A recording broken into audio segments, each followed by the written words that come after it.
if you think of Alfred Hitchcock's Rear Window, and the instance of the gaze in this film, and I think it's not where we would think it would be, because it's not in the voyeuristic look of Jeff over the back courtyard, nor is it in, I think, the returned look of Thorwald, who's murdered his wife, when he sees Jeff, that look back. Instead, I think it's precisely the obscure window itself of Thorwald's apartment. So this thing, this blot within the visual field that distorts everything that Jeff sees, because the blot represents precisely Jeff's desire. Like and also I think our desire as spectators. So once you see that, encounter that blot as blot, all of a sudden you realize, okay, I'm not looking at just a neutral thing. I'm invested in the very thing that I see, and what I see is actually done for me. This traumatic encounter with the gaze, this moment of confronting one's own desire as a distortion of the world in which one exists, renders the world completely unnatural and foreign. So all of a sudden, everything that seemed totally natural and neutral becomes unnatural and not neutral. So capitalism's appeal as an economic system, I think this is really its foundational appeal, actually, involves protecting subjects from this traumatic encounter. So, and I think actually that's the appeal of Hollywood cinema as well. It's a general kind of like flirting with this kind of traumatic encounter and then finally protecting us from it. But by keeping the gaze at bay, capitalism produces the appearance of solid ground under our feet. That there's a kind of neutral background against which we exist.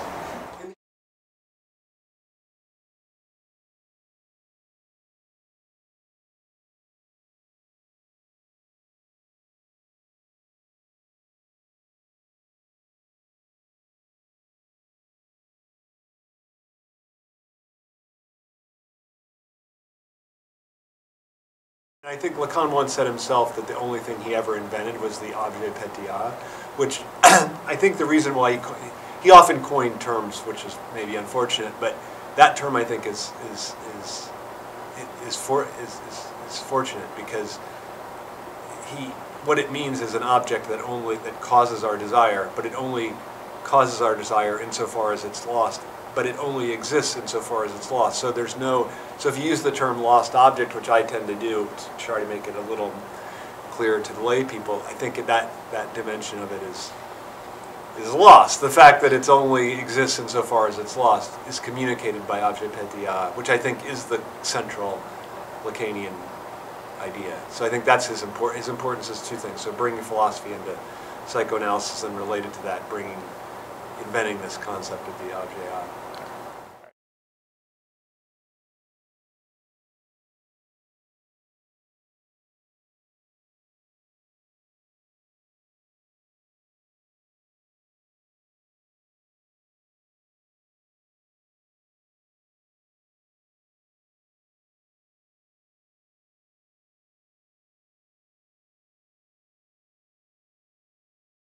I would argue there's two real significant waves of Lacanian psychoanalytic theory in film studies. The first one commenced about 1970, a little bit before, led by people like Christian Metz and Laura Mulvey, and their idea was they were struck by this idea of what they thought of as the gaze, and Lacan in his seminar 11, The Four Fundamental Concepts of Psychoanalysis, develops this idea of le regard, the gaze, as the objet petit, as one of the versions of the objet petit in the visual scopic field, and they saw that as a way of thinking about cinema, and their idea, and it seemed self-evident to them, was that the camera functioned as a kind of figure of the gaze looking on the screen, and then Mulvey sexualized it and saw that the gaze also was manifested within the image, the man looking on the woman, and the woman embodied what she called to be looked atness.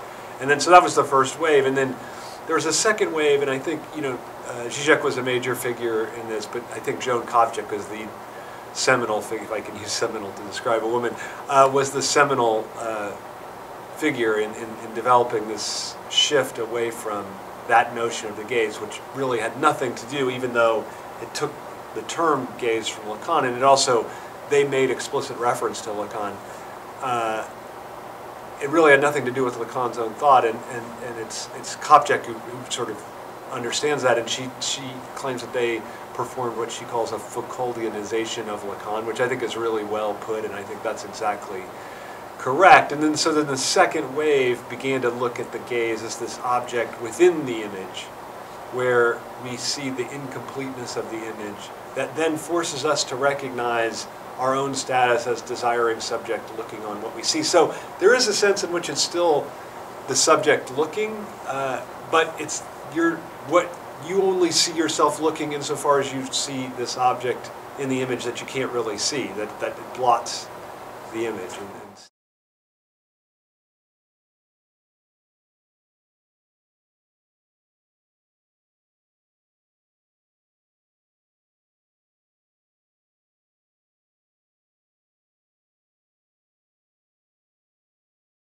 The first way, I mean, the way that Mulvey sees the gaze operating, we could look at a Hitchcock film like Rear Window, where the gaze would be embodied by the camera itself, but also by the character of Jeff as he's looking out with his telephoto lens on the courtyard and everything that's happening out there. And then, so for her, and she makes this point, that Grace Kelly, I've just used the name of the actor and the character, but Lisa, I think, is her, Liza is her name.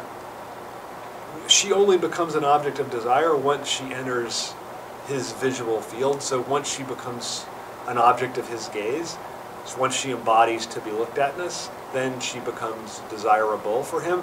Prior to that, she like takes off her clothes in front of him. He could care less. So it's, I mean, evidently you watch the film, it seems like Mulvey's correct. But, so same film, if you think of it in terms of the new understanding of the gaze, the gaze would be not him looking out on the image, but precisely the window that he can't see in. He can't see what happens. And so then he thinks, did a murder take place? And he conjectures, and he's right, of course, in the end, that a murder did take place. But the reason why that embodies the gaze for him is that that blank spot forces us as spectators, maybe not him, I don't think him as a character, but us as spectators to recognize not everything can be seen, but also his desire shapes the very visual field that he sees. I think most of the time we feel like we don't recognize when we're watching a film the way our desire has already been taken into account by the visual field. So I think that's the key. That's the key.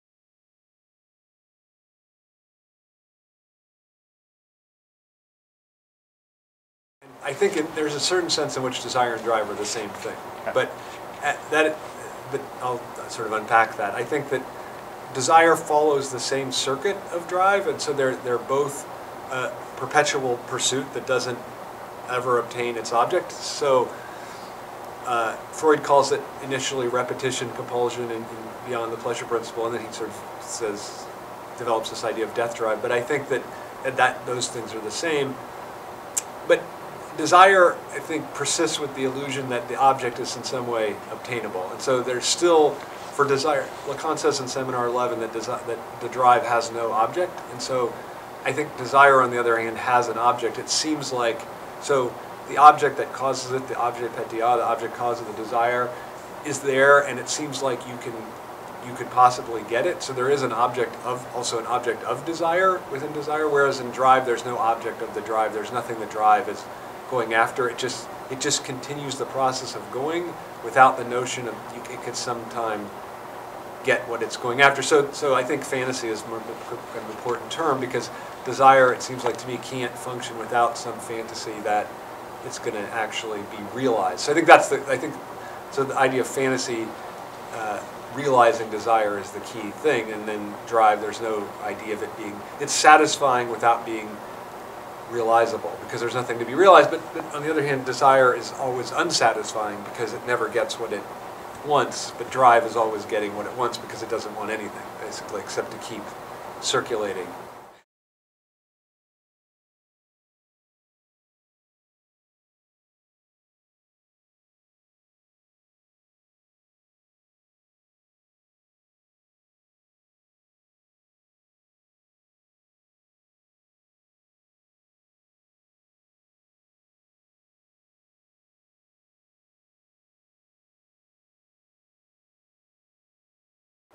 trauma, I would just say, is the origin of desire and drive. That there is no, and I think that's why the animal world is not a world of drive, because there's no. I mean, the first trauma is the trauma of the entrance into language, becoming a speaking being. But then, of course, there are other traumas that then are. But that's the structural trauma. Then there are other historical traumas that then repeat that structural trauma, and give rise to other kinds of drives and desires. But it's trauma that's at the origin, and then that, because trauma is the origin of the lost object, that then is the engine for drive. But again, the trauma, the initial trauma, there's no object prior to it. So it's not like you had something, you have the mother's breast, then you enter into language, you lose it. I think that's not an uncommon reading of, say, Freud or even Lacan, but I think it's completely incorrect. I don't think there's an object first. There's no plenitude of the maternal breast that's lost, and then one desires after that.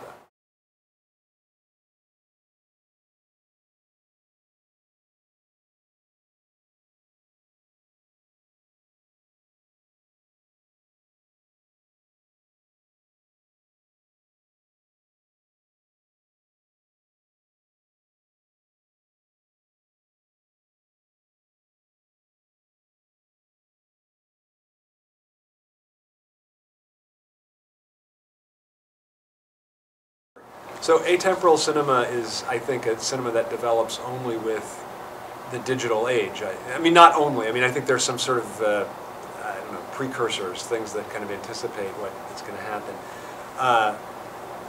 Like maybe last year at Marienbad or something. But I think that it's mostly with the digital age, because then I think the idea in the digital, once we get digitality, is that the delay from, well, two things. The delay from the desire to its obtaining, like desire can really obtain its object rapidly, immediately.